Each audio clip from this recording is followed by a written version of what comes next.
Bom dia a todos que estão aqui. Bom dia, Thalita. Bom dia, Marcos Lima, o famoso História de Cego, jornalista, youtuber, o cara mais bravo que tem. Eu vou deixar você se apresentar, mas eu não aguento, eu falo demais. Já te dei uma introdução à sua apresentação aí.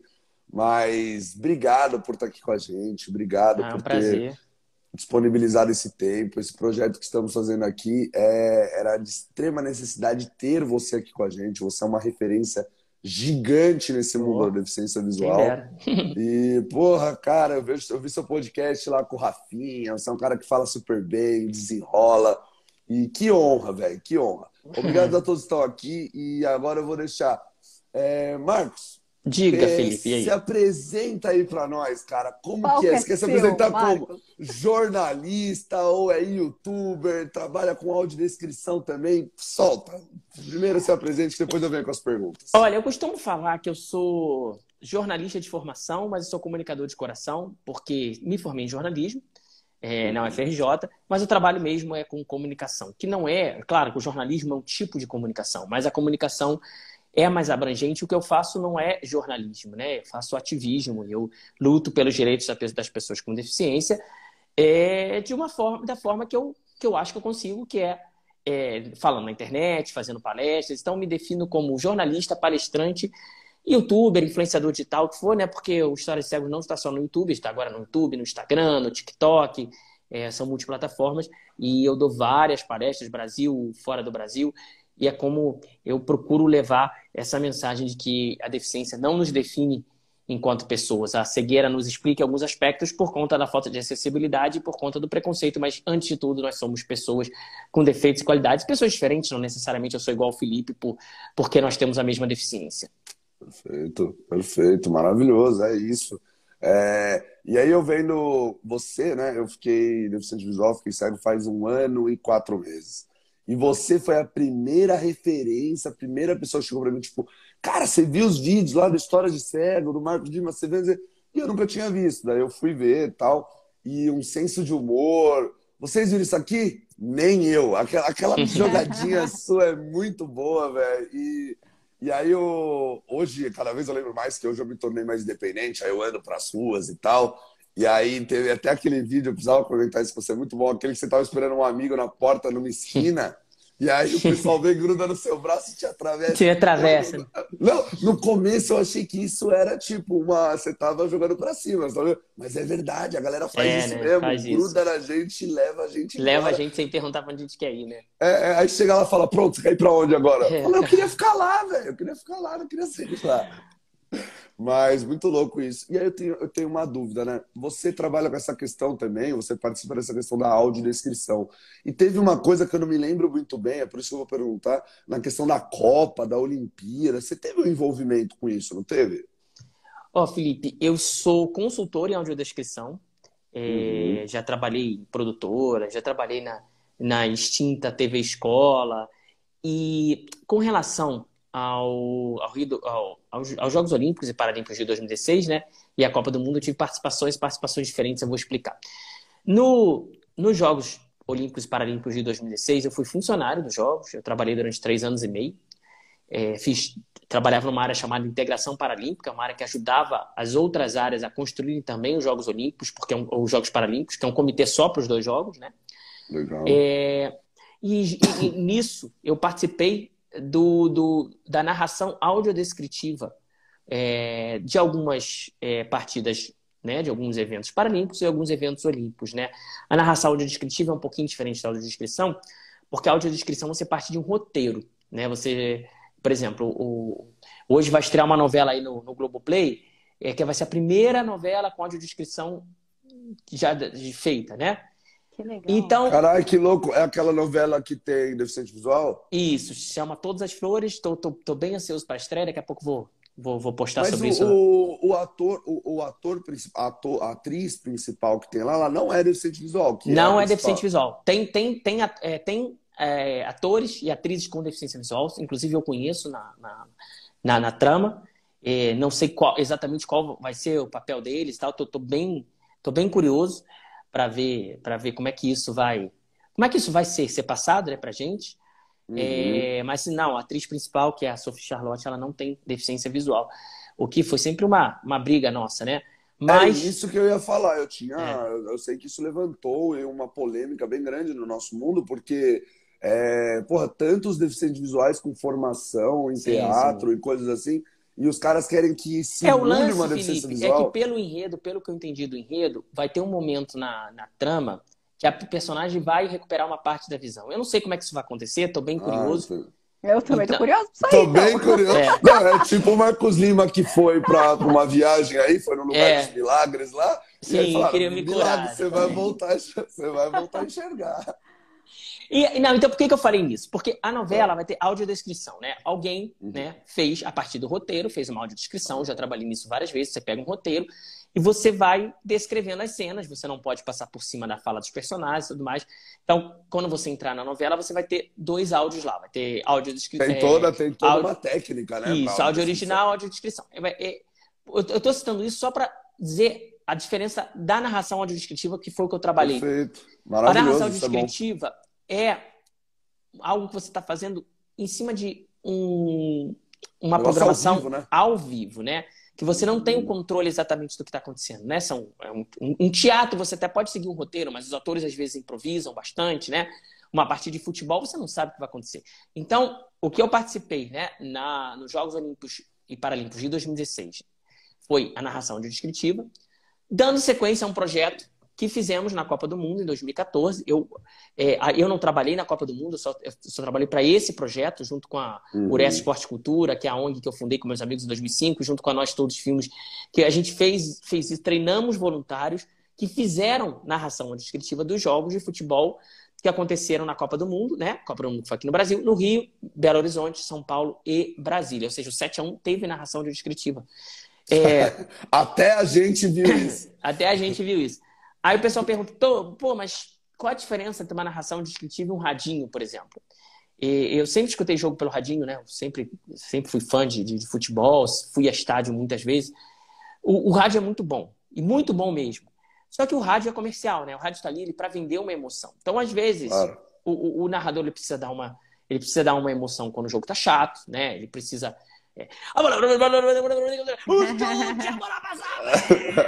Aí você vai ver, aí você não vai ver, né? Passou a 10 metros de distância. Aí o narrador tem que fazer as entradas comerciais. Esse é o podcast de Multivisão, acompanhando pra você a partir da bola da ponta direita. Além de tudo, ele é narrador de rádio. Não, esse cara não dá pra brincar, velho. Não dá pra brincar com ele. Ele quer tudo pra ele. Ele quer tudo. Não, eu não sou nada. Aí o lance da narração descritiva é uma narração concentrada só no que tá no jogo, né? É uma narração não só para cegos, mas para quem tá no estádio. É uma narração que você consegue pegar apenas dentro do estádio. E você ali vai acompanhando os jogos, e só o jogo. E a pessoa que está ali, ela não tem um compromisso de te vender uma emoção. Ela tem um compromisso de te vender o que está acontecendo. Então é um pouco diferente do rádio, né? É uma narração... Em vez de o cara ficar gritando 30 segundos de gol, ele vai falar gol! E o jogador comemora assim, vai pro banco de reserva, vai falar não sei o que pra torcida. Pronto, então é isso que vai acontecer. Nós tivemos ano passado uma iniciativa muito bacana que foi a narração. Aí foi diferente, foi a narração no rádio mesmo, das finais da Copa Sul-Americana, entre o Bragantino e o Atlético Paranaense, e da Copa Libertadores, entre Flamengo e Palmeiras, com narração audiodescritiva, né?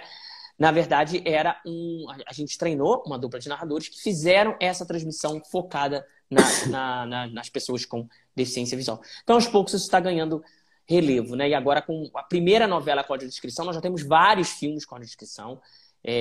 Inclusive em streamings, nós temos bastante opções, as opções estão aumentando e faz muita diferença. Para quem é cego e nunca viu um filme com audiodescrição, faz muita diferença, não apenas para você entender a história, mas para você ter uma independência, né? Imagina, você senta lá com o crush, aí a pessoa tem que ficar contando tudo para você. Pô, é chato, né? Você precisa ter independência. Nossa, horrível. E as pessoas não sabem contar, pode ser o crush que for, não sabe contar do jeito que é uma audiodescrição. Não, também é né? chato. A pessoa quer relaxar também. Você quer ver um filme junto com alguém, né? Tipo, você não quer ficar... Não, tem gente que tem mais facilidade de narrar, tem gente que acha chato, que não gosta mesmo de narrar. É verdade. Então, assim, quanto mais autonomia você tiver, melhor. Igual um cardápio de restaurante, claro. né? Um cardápio em braille. Essa semana eu fui num restaurante e agora os restaurantes agora tem cardápio com QR Code, então você consegue acessar, consegue ver todos os produtos. Isso dá uma independência fabulosa, Felipe. Quantas vezes já foi a restaurante e pedir a primeira coisa que tinha só para a pessoa não precisar ficar lendo o cardápio, sabe? É horrível. Você vai com o crush, aquilo lá de novo. Tipo, nossa, exatamente. Quanto deu? Nossa, é horrível. São coisas tão simples Sim. para uma independência, né, velho? Para um conforto, é uma coisa tão básica. E sobre esse esquema da audiodescrição, cara, isso é... Você falou que as plataformas, né, os streamings, eles vêm aumentando essa questão, né? Mas eu acho que você fala inglês, né? Você deve desenrolar bem no inglês e isso facilita muito, porque... Ah, não, mas agora tem em português também. O inglês eu não tenho paciência de ver, não, cara, porque aí já não começa a ser mais diversão. Você tem que prestar muita atenção. Aí eu vejo um filme para me divertir, para me distrair, não é para ficar tentando. É verdade, entender. era que nem eu quando eu enxergava, assim, eu era um cara que eu era um amante de filme, velho. Eu ainda sou. Só que eu perdi um pouco o tesão, por quê? Pela falta de audiodescrição. Começou a dar uma melhoradinha, parece que foi agora. Tanto o Instagram aqui, isso, exatamente. quanto as coisas começaram a melhorar agora. Teve o Resident Evil na Netflix, na Apple TV tem a série C lá, o Ver, tem a série Call, que é por ligar. No Spotify tem aquelas séries que são só de áudios. Essas coisas a gente vai sabendo tudo que tem no mercado. E muito triste, que eu acho que você devia conhecer essa plataforma que estava rolando aí, que é o portal Cegos Brasil. Sim. E eles foram derrubados na internet, né? Perderam aí todos. Tinha um monte de coisa, Game of Thrones, as coisas assim, tudo em audiodescrição. Cara, Felipe, no Brasil, você mexer com direitos autorais derruba tudo. Você pode fazer fake news, pode fazer tudo o que for. Isso não derruba nada. Agora, você mexeu com direitos autorais, ferrou, cara. Isso funciona. Cara, eu tenho esse tipo de coisa também. O YouTube você pega direito autoral de alguém, você é notificado rapidinho.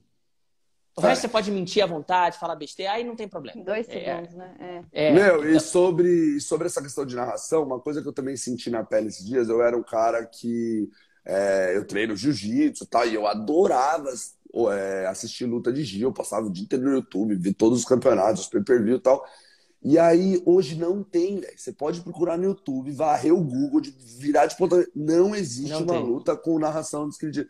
Isso é muito complicado, velho, porque é muito foda, porque precisa de uma pessoa que entenda da luta, né? Claro. Pra conseguir falar dos golpes, as posições, tal. E conversei com os maiores comunicadores que tem, os caras não têm o que fazer e tal.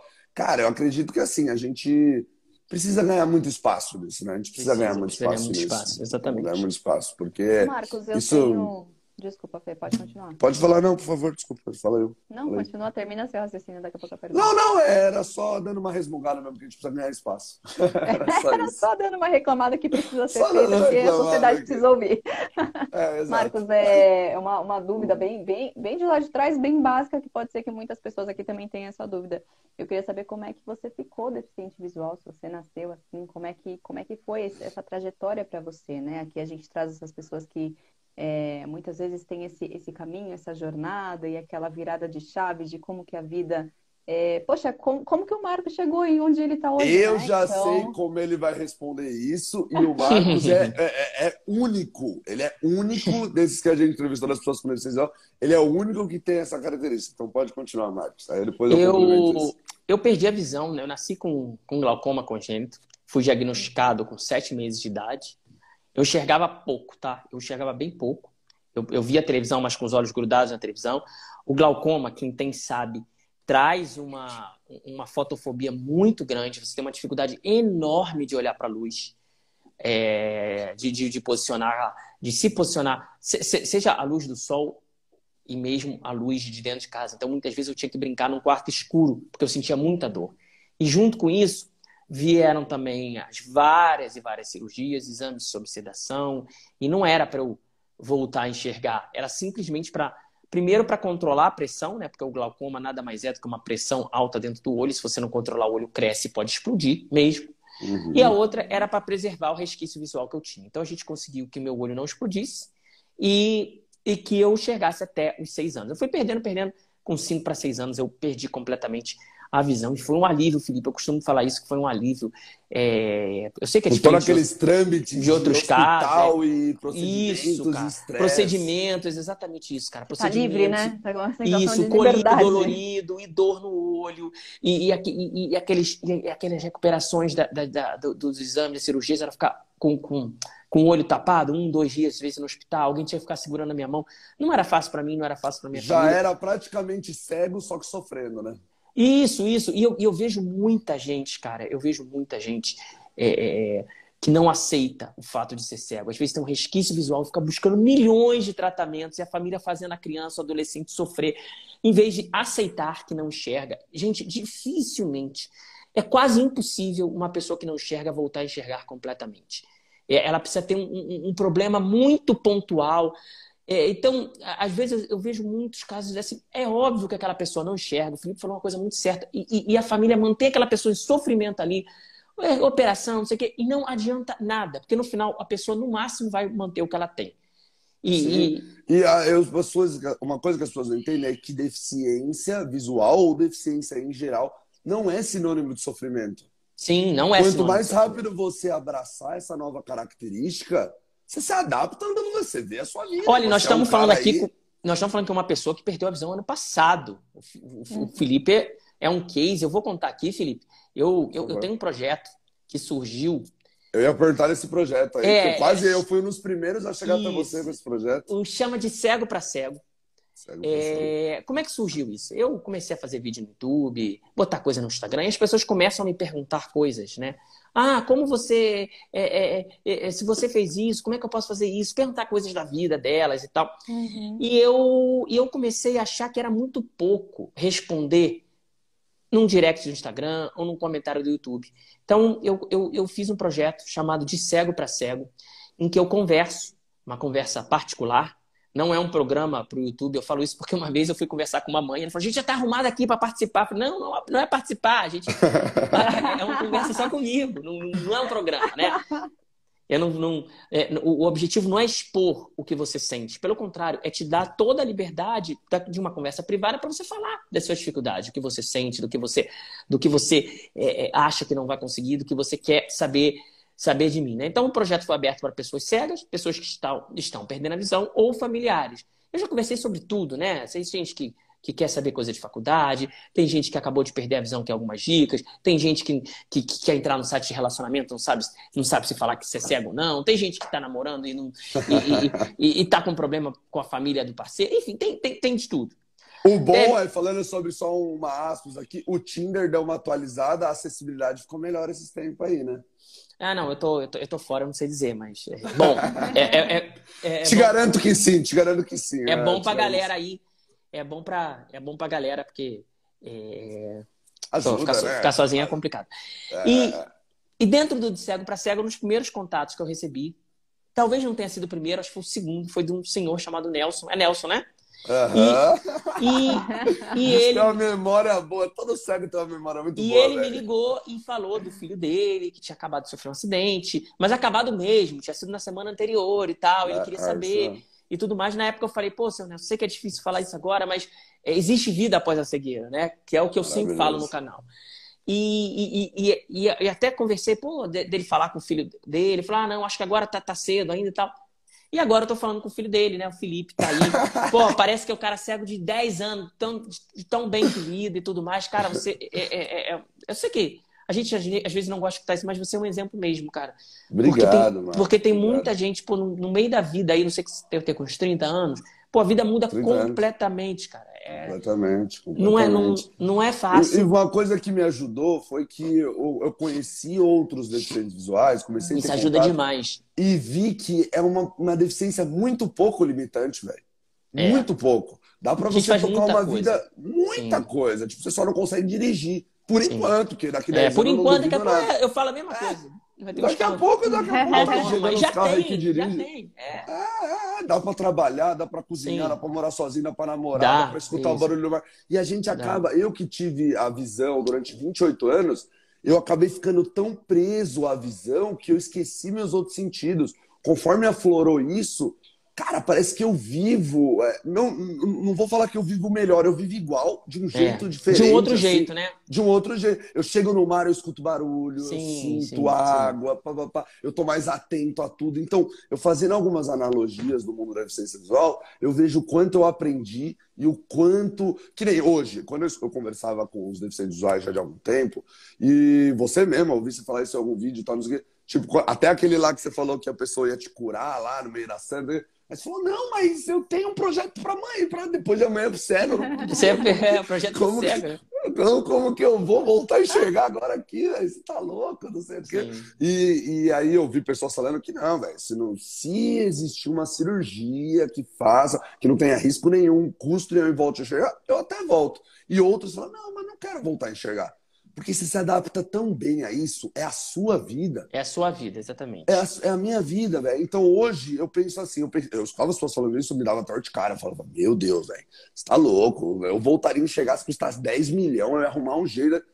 Hoje já não. Cara, o ser humano que montou as coisas que foram mostradas pra mim na vida são muito boas, me fizeram evoluir, me fizeram transformar de uma maneira, entender a empatia com as pessoas, a conexão, ver o lado, a vida me deu limão, eu fazendo a limonada na parada. Claro. Então isso... Um limão às vezes é mais azedo e tal, mas a limonada é boa, né? Exatamente. É claro, se eu for pegar como referência enxergar e não enxergar, é claro que a facilidade de enxergar é outra coisa, mas... entre outras coisas internas, introspecção e coisas assim, ficou muito mais fácil, porque eu até falo assim, antes, quando eu enxergava, eu ficava olhando o quê? Qualquer mosquinha que passava, eu tava olhando nela, eu tava olhando a cor de alguma coisa. Hoje eu tô olhando pro quê? Pra minha mente. Se eu paro aqui pra ficar quieto, eu tô olhando aqui no meu escuro, dentro da minha cabeça, meus pensamentos, encaixar as coisas, fazendo isso. Então isso ficou interessante pra mim. Isso ficou interessante pra mim. Pra mim é muito emocionante, Felipe, conversar com você, porque eu conversei com seu pai e na época ele estava muito preocupado, óbvio, e agora ver você, cara, desenvolto, assim, tipo, pô, venceu, sabe? Próximo, isso né? É maravilhoso. Isso é maravilhoso, cara. Minha família foi muito atrás de você, velho. Eles falaram muito de você. Tem história de cego, não sei o que, o Marcos. E não sei o que, cara, eu já comecei a seguir você, comecei a ver. Muito falei, legal, cara. Que louco isso. Não, quando vem uma história dessa, cara, e você não é o primeiro, outro dia um cara que perdeu a visão também durante a pandemia, falou que se inspirou muito em mim, ficou um ano no quarto deprimido, até entender que a vida continuava. Nossa, ouvir essas coisas, cara, caramba, vale a pena mesmo, né? Sim, mudar a vida de uma pessoa vale muito a pena, é isso, cara. Vale muito, velho, é isso. E a gente, no mundo da deficiência visual, a gente tem isso que um ajuda o outro, né, velho? Sim. É uma coisa assim, claro que tem um ou outro ali, mas a maioria te abraça, fala, não, vai por aqui, olha assim, isso aqui dá, vamos ali, te ensino exatamente. isso. E foi uma coisa muito louca. Eu quase, eu tava louco pra ir pro Rio de Janeiro conhecer você, porque, além de tudo, o Marcos, ele não contou isso aqui, ele tá escondendo uma cartinha na mão. Ele joga futebol melhor que o Neymar. Melhor que o Neymar. Ele conta mais, Marcos. Eu fico mais em pé que o Neymar. Conta assim. mais. Agora, você é melhor. Não, eu não jogo há muito tempo. Eu joguei durante muito tempo na minha vida. Fiz parte da seleção brasileira. Tinha chance de para convocação, né? A primeira vez que teve jogos futebol de cegos nos Jogos Paralímpicos, que foi em Atenas, em 2004. Eu tinha chance de ir. Mas aí foi quando eu entrei na faculdade, meus estudos foram concomitante aos treinos e tal. Eu não é que eu larguei o futebol, né? Mas me dediquei aos estudos. Então, assim, mas o futebol me ensinou muito, cara. Futebol, sempre falo que futebol... eu falo no meu caso, mas eu acredito que tem outras pessoas também no mesmo caso. Futebol, primeiro, ensinou pra mim, né? Porque você, quando é uma criança cega, você vive escutando que você não pode fazer as coisas, né? Claro. Ou quando você vai brincar com os amiguinhos que enxergam, eles... entre aspas, podem mais que você. E o futebol ali de cegos, ele te ensina que você pode correr, que você pode fazer muita coisa. E se você não fizer, vai ter outro que vai entrar no seu lugar e vai fazer. Então a cegueira não é desculpa. Quando todo mundo é cego, e no futebol de cegos todos são cegos, exceto os goleiros, você não pode botar desculpa que não fez o negócio porque é cego. Pô, isso é maravilhoso, cara. Imagina. Você vive a sua vida, que a cegueira acaba limitando algumas coisas, e chega um lugar que a cegueira não é mais desculpa. Isso é o primeiro passo. O segundo passo é para minha família, né? Que sempre me protegeu muito, né? E proteger nem sempre é a melhor solução, né? Mas é difícil. O que vai falar para uma mãe, para um pai? Claro. Tipo assim, uma criança, né? Então a minha família... Tá andando pelo RJ sem ver nada, até para quem enxerga é perigoso. Não, é complicado. Então, a minha mãe, quando ia me ver jogar bola, me via jogar bola com os caras muito maior do que eu, ela entendia que eu podia fazer as coisas. E o terceiro pilar, né, o futebol e os esportes paralímpicos num todo, são muito importantes. Eu costumo comparar a pessoa com deficiência praticando esporte como um cartão de visitas que apresenta a gente de uma forma positiva para a sociedade. Quem já viu os Jogos Paralímpicos, seja natação, atletismo, futebol, judô, o que for, não teve pena dos atletas. Você pode ter tido um primeiro impacto, mas depois não tem a pena, tem a admiração. Né? Eu já vi a gente pula aquela etapa de como as pessoas veem a gente. Geralmente elas veem a gente com pena, com coitado, aí depois vai para herói. Então o atleta já pula direto pro herói. Sim, já pula direto pro herói. E eu já convidei gente para ver jogos meus, as pessoas se emocionaram e tal. E depois começaram a torcer para mim, né? Contra o outro time. Né? E mesmo outro time sendo tudo feito de cegos também. O que acontece, Felipe e Thalita, quando a gente começa a torcer para um time contra outro time que é feito de cegos? A gente passa a não ver a deficiência, a gente está vendo ali 2 times de futebol. Isso é o mais importante de tudo. Isso mostra. Assim, é um momento em que a deficiência não conta, né? E a gente sabe que a deficiência conta quase que o tempo todo, né? Porque se o Felipe falou que a gente vive uma vida quase normal e a gente vive mesmo uma vida...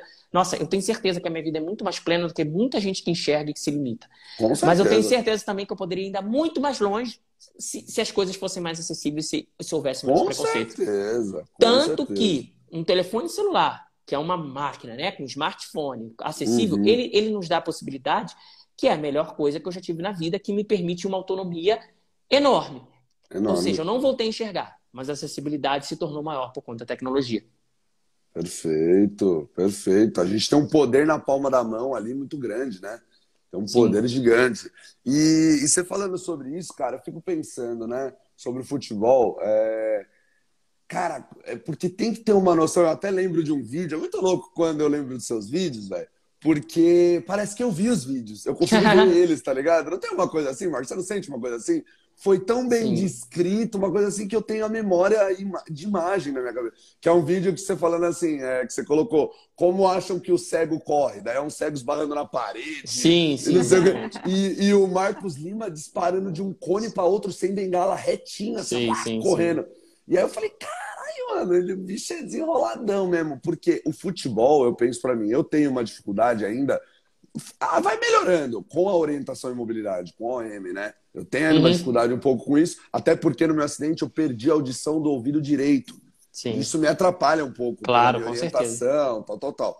Mas hoje a gente vai se adaptando, nosso corpo é uma plasticidade gigante e a gente acaba se adaptando. Mas eu imagino assim, o futebol, pra você saber correr, não bater a cara, não trombar com os caras, velho, são 10 cegos correndo. Não, 8 cegos e 2 goleiros. 2 goleiros. 8 cegos. Mas mesmo assim é gente pra caramba, pelo amor de Deus. Velho, é muita gente. Não se trombar, você saber onde tá a bola, mesmo que tenha o sininho, saber chutar pro gol, saber dar um olé, tocar. É uma orientação mobilidade que eu acho eu acho que é o esporte que mais puxa. É difícil eu falar isso, porque as pessoas tá falando isso porque ele jogava futebol. Não. Mas eu acho que é dos esportes paralímpicos, né, para cegos, o que mais desenvolve a gente como ser humano. Perfeito, é o que eu pensei. Isso, já tinha pensado isso. Porque a gente precisa correr, se a gente ficar parado na quadra, a gente é substituído por outro cego que está no banco de reserva e está doido para entrar no nosso lugar. A gente precisa chutar pro gol, a gente precisa acertar. E a gente evita os choques. Claro que o futebol é um esporte de contato, e não precisa ser futebol de cegos para isso. O futebol é dividente toda hora, machucado e tudo mais. Então a gente se machuca, mas acho que a gente não se machuca mais do que as pessoas que enxergam. Eu joguei futebol ao longo de, sei lá, 15, 16 anos e me machuquei seriamente uma vez, que eu tomei pontos na cabeça porque eu bati de frente com o cara do meu próprio time. Tipo assim, então, acontece, isso poderia acontecer até com quem enxerga. Não, mas foi porque assim, o juiz apitou, eu achei que fosse escanteio, corri pro escanteio. Ele achou que fosse tiro de meta, pro outro time, correu para trás. Isso, a gente bateu de frente. E o apelido dele é cabeça, então você pode imagina aí a quem se deu mal. Que tomou, né? Mas que louco isso. Mas eu tinha pensado nisso. Eu falei, é um esporte que ele desenvolve muito a parte da deficiência visual. porque orientação e mobilidade, audição, tudo você tem. O goalball é interessante, mas o goalball você fica meio que parado. Eu acho que Você o goalball... E aí, se tiver cego aqui que joga goalball, vai odiar essa declaração, mas enfim. Eu acho que o goalball é um estágio, talvez, para o futebol, né? O goalball, eu sou péssimo em goalball. E óbvio que tem que ter habilidade, eu não tenho nenhuma. Mas é um outro tipo de exigência, né? Eu acho que o futebol exige mais, porque além de você ter que chutar a bola, direcionar a bola, você tem que interagir com a sua equipe, com a equipe adversária, de uma forma que o goalball não exige, porque o goalball você fica restrito ao seu campo, né? Perfeito, perfeito, perfeito. Mas essa questão dos esportes, assim, eu vejo que muitos deficientes visuais, eles se encontram nos esportes. Não só visuais. Falei mal do goalball, a audiência caiu de 15 para 10, hein? Pessoal, gente, eu amo goalball. Amo ball. Eu tenho muito amigo que joga goalball, velho. Os caras respiram goalball, assim. Não, respira goalball. Goalball. Não, o pessoal que joga goalball é fanático, é fanático. Fanático. É absurdo, assim. Isso é legal porque é legal. Esporte, e é diferente de futebol. Os caras acham assim, goalball é uma cópia do futebol. Não, goalball é goalball. Tem gente que não sabe, explica a diferença dos dois. É como comparar vôlei com futebol de salão. Exato, não tem sentido. O goalball, ele é usado com a mão. Primeiro, o goalball você joga com a mão. É uma bola que você joga, daí tem a high ball, que é bola alta, e bola baixa, bola que vai quicando. O gol, ele é maior, eu não lembro a dimensão. Como se é uma quadra de vôlei. Imagine uma quadra de vôlei com 3 jogadores de cada lado, e os 3 jogadores eles têm que fazer a bola passar no fundo da quadra adversária, com arremessos rasteiros. O gol é todo o fundo da área adversária, né? São 3 de cada lado, os 3 atacam, os 3 defendem. Como num jogo de vôlei, eles não se misturam enquanto cada time tem que ficar dentro da sua quadra. E o jogo ocorre dessa forma. Tem os alas, tem os laterais e o centro. Exatamente. E só que eles não podem passar para a quadra adversária, eles têm um limite de onde eles podem arremessar e tudo mais. O futebol de cegos é um futebol, só que é um futebol de salão. A diferença é que a bola não sai em lateral, ou seja, para tornar o jogo mais dinâmico. A bola tem umas madeiras que protegem. No início a bola saía em lateral, só que quando sai em lateral o jogo fica muito menos fluido, né? Claro. Puseram a banda lateral para a bola não sai, a bola só sai em linha de fundo. Os atletas são completamente cegos, tanto no goalball quanto no futebol. No goalball pode jogar atleta com deficiência visual, né? Mas todos com venda. Aí coloca venda. Isso. No futebol também coloca venda. E os goleiros enxergam, eles não têm deficiência. Mas eles estão limitados a uma área de 2 por 2 metros em frente ao gol. Então quer dizer, os cegos fazem gol em goleiros que enxergam. Você tá entendendo, Thalita? Exatamente. Tá entendendo? Você tá entendendo, gente? Você tá entendendo? E no goalball também, só para finalizar assim, tem umas posições que eles vão usando para deitar no chão. Eles deitam no chão, eles se posicionam, que é para fechar o ataque do oponente para não chegar no gol. São esportes, assim, muito legais, velho. Esportes muito legais, assim. É um desenvolvimento. E é o que eu falei, assim, as pessoas com deficiência, elas se encontram no esporte, isso faz muito bem para elas, porque elas encontram uma independência e uma autonomia naquilo. E é exatamente o que o Marcos falou. A deficiência fica de lado e ali você é um ser humano, você é um atleta que está jogando aquilo com outro e as pessoas te veem de outra maneira. Então, é ali que a pessoa se encontra. Um refúgio da sociedade preconceituosa e tudo mais que a gente tem. E Marcos, como que você resolveu criar seu canal do YouTube? Como que ele chegou nessa audiência gigante que ele está com 300 e quantos mil inscritos? 315 mil. 315 mil. Felipe, na verdade, depois que eu trabalhei no Rio 2016, eu trabalhei 3 anos e meio lá, eu saí e não consegui nenhum emprego. E eu já fazia palestras, né? Mas as palestras não eram remuneradas e tal. E ali começou um lance de você procurar emprego, só te oferecer empregos os mais básicos possíveis. Claro. E eu já escrevi um blog, o História de Cego, que virou meu primeiro livro, que eu lancei em 2020. Cara, eu não sabia. Você tem um livro? Tem um livro chamado História de Cego. Hein? Que louco, mano. Foi o primeiro livro, então tem mais um? Não, foi o primeiro porque eu acho que vão ter outros, mas por enquanto foi o primeiro. Entendi. História de Cego. Tá, termina essa ideia sua, que depois você fala um pouco. Eu tinha um blog, né? Eu escrevi e tudo mais, e as pessoas ficavam, pô, grava vídeo. Eu nunca me senti tão à vontade gravando vídeo quanto escrevendo, né? Eu ainda prefiro escrever que gravar vídeo. Agora eu já me acostumei. Mas você tá me falando que você é um cara tímido. Ah, não, eu sei, nossa, eu fui muito, muito tímido na escola, na adolescência, não, muito tímido. Se falassem lá entre os meus amigos cegos, olha, vai ter um cara aí que vai falar no meio de comunicação que nem existe ainda, que vai ter um monte de seguidor, nunca iam dizer que era eu, porque eu era tímido, Uhum. eu era tímido, muito tímido mesmo, não sei como é que isso transformou, eu acho que eu fui começando a perceber que o que eu falava atingia as pessoas de alguma forma, mas quando eu me vi sem emprego, né? Escrevendo blog. Aí chegou um momento que o meu blog, o servidor deu pau, perdi todo o blog. Nossa. Então, os vídeos no YouTube passaram a ser uma forma, assim, de uma vitrine para mim, né? Como é que eu vou fazer palestra sem as pessoas me conhecerem? Meu ganha-pão não é o vídeo no YouTube, meu ganha-pão é a palestra. Mas como é que uma empresa vai me chamar, um evento vai me chamar, se não sabe que é o Marcos Lima? Então, o YouTube surgiu como uma forma, como uma vitrine, né? E aí eu fui percebendo que atingia as pessoas. Porque quando eu falo numa palestra, já fiz palestra para 3.000 pessoas, mas, em geral, é 50, 60, 100. O YouTube, juntando YouTube, TikTok, Instagram, foram mais de 70 milhões de visualizações. Então, o alcance que você tem é muito maior. Não apenas para essa história de ser uma vitrine, mas por impactar vidas, né? E mudar a vida das pessoas.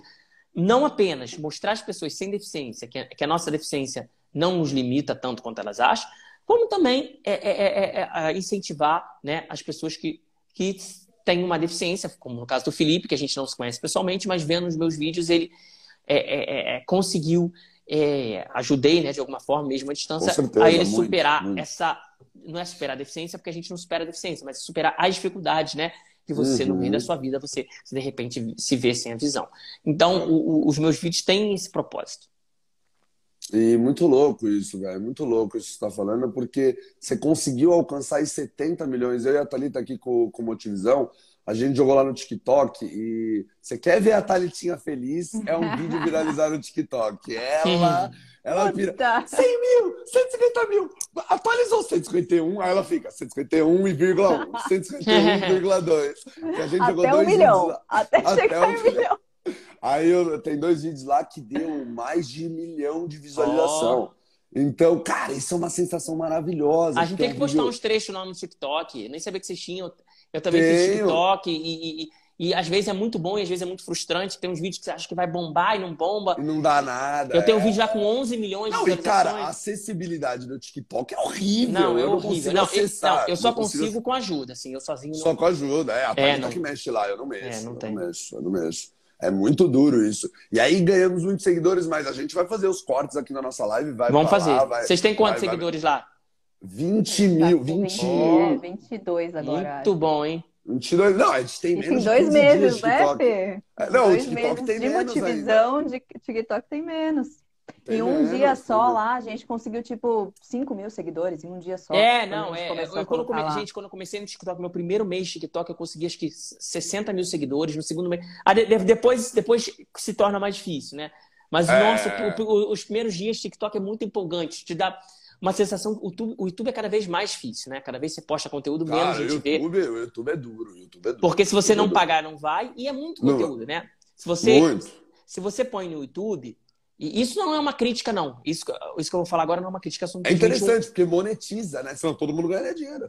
Não, isso dele privilegiar os conteúdos pagos é uma crítica. Agora, quando você põe no YouTube, ele te mostra na sua timeline, ele te mostra os vídeos de agora, ele te mostra vídeos de 10, 15 anos atrás que podem te interessar. Então, acho que é uma característica bacana da plataforma, pelo menos para mim enquanto usuário, né? Juntar os conteúdos, né? Que sejam mostrados vídeos que eu não estou buscando atualidade exatamente, né? Até para mim, enquanto produtor de conteúdo, os meus vídeos que eu falo da cegueira 5 anos atrás não perderam a validade por serem de 5 anos atrás. Claro, não é atemporal, né? É atemporal. Então, cada dia, sei lá quantos vídeos novos entram na plataforma cada dia você disputa audiência com mais e mais gente. Então, cada dia é mais difícil mesmo, né? Claro, então, já o TikTok te dá essa ilusão de, caramba, você consegue, tem 254 mil seguidores no TikTok, eu consegui em menos de um ano.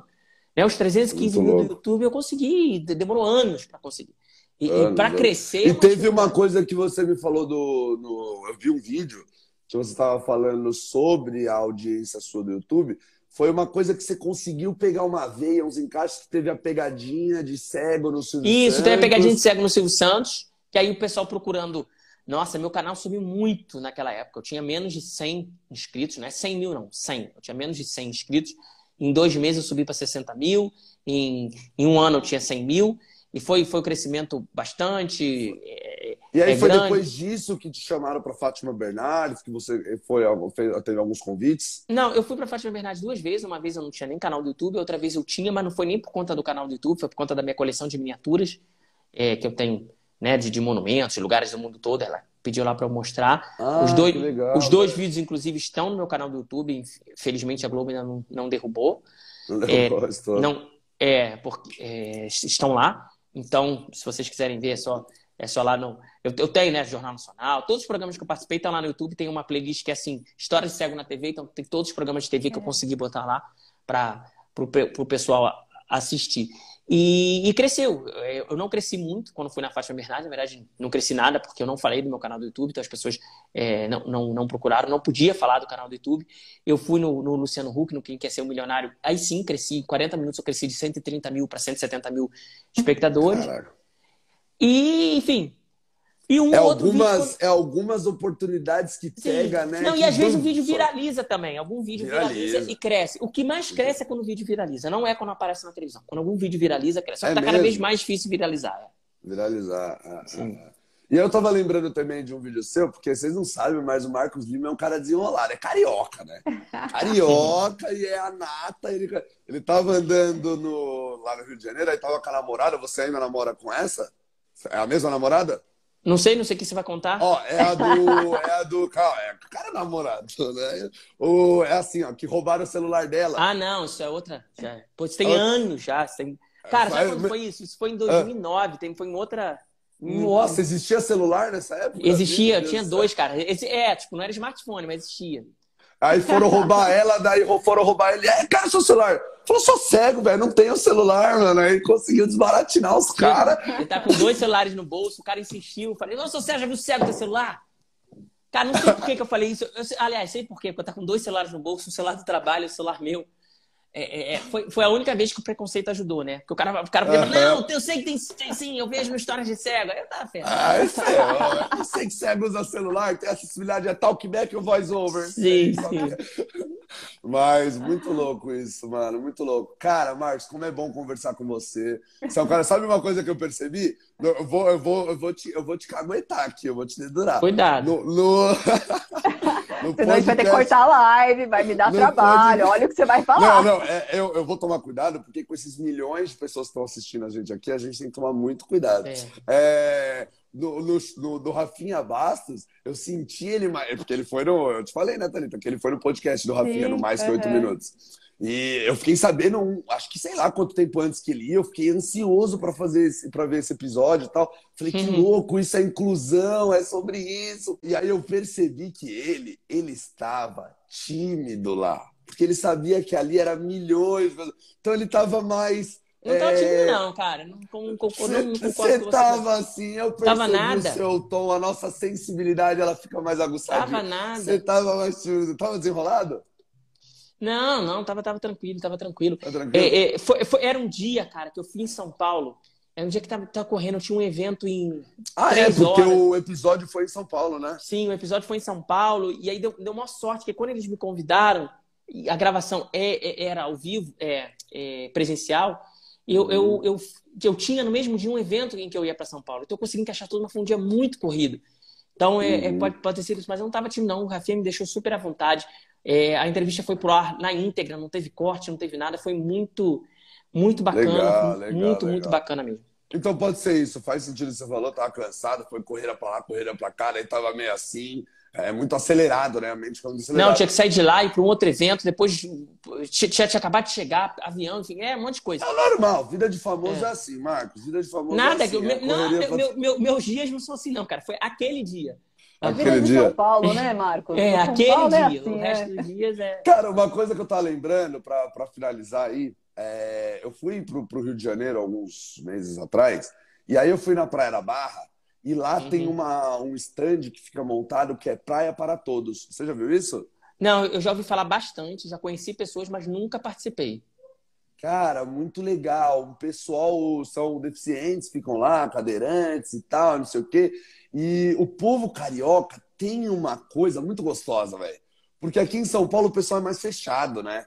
O carioca já é mais comunicativo, já tira mais onda, tal, tal, tal. E aí eu fui lá e conheci esse pessoal, e o pessoal levando. Tem uma anfíbia, uma cadeira de roda Cadeira de anfíbia. roda anfíbia, assim. Aí eles vão ajudando a levar as pessoas no mar e tal. Cara, uma coisa, assim, muito gostosa. E eles têm alguns pontos. Tem na Barra, tem em Copacabana, tem alguns lugares, assim. Eu achei isso muito gostoso, velho, porque eu penso, assim, que poderia existir acessibilidade, uma coisa, uma inclusão nas praias, e seria uma coisa, porque ali você sabe que não tem nada que vai bater na sua cara e nenhum Sim. buraco que você vai cair. Sim, Então, exatamente. algumas coisas que mudassem para você fazer, por exemplo, você é um cara, eu sou um cara que eu não conseguiria hoje fazer um Cooper à beira-mar, na areia mesmo assim, porque eu não corro tão reto.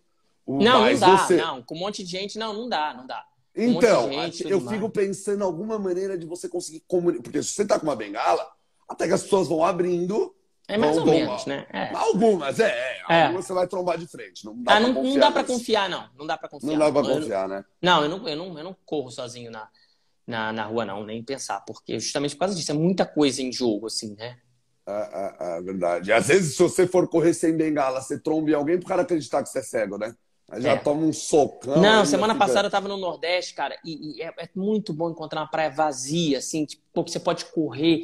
Muito bom, você sabe que, muito nossa, bom. assim, é tão raro, é tão raro, e é tão bom quando acontece, porque, assim, é um lugar que você pode correr, sabe que não vai bater cara em nada, é uma sensação que só quem não enxerga, e essa é uma das maiores limitações, né? A limitação. A gente anda, óbvio, mas tem um monte de obstáculo na rua, tem um monte de coisa, a gente sempre tem que andar com cuidado, a gente não tá vendo as coisas. Então, quando tem uma praia assim, você sabe que não vai ter nada. Nossa, é muito bom, uma sensação de liberdade enorme. É muito. Quando eu saí do hospital, me deram o diagnóstico que assim, não sei, o médico teve a audácia e falou assim: não, você não pode correr mais, você não corre mais, você não pode correr. Aí eu fui numa praia, passou um tempinho, eu fui numa praia de madrugada, no litoral sul aqui de São Paulo mesmo. E a praia de madrugada vazia. Vazia. Eu tava com uma pessoa com olhos, ela falou assim: meu, não tem cadeira, não tem nada. Não tem nada. Você não pode correr, corre. Eu saí correndo, claro. Gritando, pulando, dando cambalhota. Claro. Exatamente, cara, é assim mesmo. Muito maravilhoso, velho. Muito, uma sensação assim de, pô, como eu mandando os médicos para aquele lugar que eu não posso correr, né? Eu corro. Uma coisa muito gostosa, velho. Muito gostosa. Esse tipo de coisa assim que fala assim, eu sou capaz de fazer tudo mesmo. Isso vai depender da minha estratégia, de toda a minha parada. Marcos, quero te agradecer por essa conversa maravilhosa. Cara, que honra ter você aqui com a gente. Você é uma pessoa de muita inteligência, com uma energia, com um senso de humor, uma referência nesse mundo que a gente vive. E ainda não saí do plano de, eu direto estou no Rio de Janeiro, de ir aí para o Rio de Janeiro para a gente tomar um café junto, hein? A gente vai sentar e agora não vai ser essa de cego para cego. A gente vai trocar ideia de outras coisas, de tudo na vida aí. A gente vai conversar. Faça um live nesse dia, pelo amor de Deus. Só não consigo falar sobre futebol, porque eu não entendo. Mas sei lá, a gente fala sobre a praia, sobre a vida, sobre história, sobre coisa legal. Mas muito obrigado por ter participado com a gente. Obrigada, Marcos. Obrigado mesmo, foi muito boa essa conversa. Realizei aí um sonho meu de estar conversando com o Marcos Lima, História de Cego, aqui no Motivisão. Cara, sensacional, mano, sensacional. Beleza, gente. Qual que é seu último recado aí, Marcos, pra galera? É verdade. Agradecer a todo mundo que esteve assistindo, né? E deixar o recado de que o nosso papo não precisa acabar aqui. Eu sempre falo que nosso papo pode continuar nas redes sociais, né? No História de Cego, seja no YouTube, seja no Instagram, seja no TikTok, pelo e-mail historiacego@gmail.com. Meu livro, tudo é História de Cego, né? Quer procurar o livro do História de Cego? Assim, livro do História de Cego. Tá à venda tanto em formato papel quanto em formato e-book. Então, fiquem à vontade para procurar. Agradeço muito ao Felipe, agradeço muito a Thalita. A Thalita falou um pouquinho, acho que a gente falou demais. A gente fala muito, mano. Que aqui se 3 pessoas falarem, o pessoal não escuta. Então eu fico aqui mais vendo se vê comentário, papapá, nesse esquema. Beleza, galera. Obrigada, Marcos. Valeu, Tamo junto, abraço, Marcos. Obrigado a todos gente. que participaram. Bate-papo como esse você nunca viu e nem eu. Tchau, tchau. E nem eu. Tchau, tchau. Tchau, galera.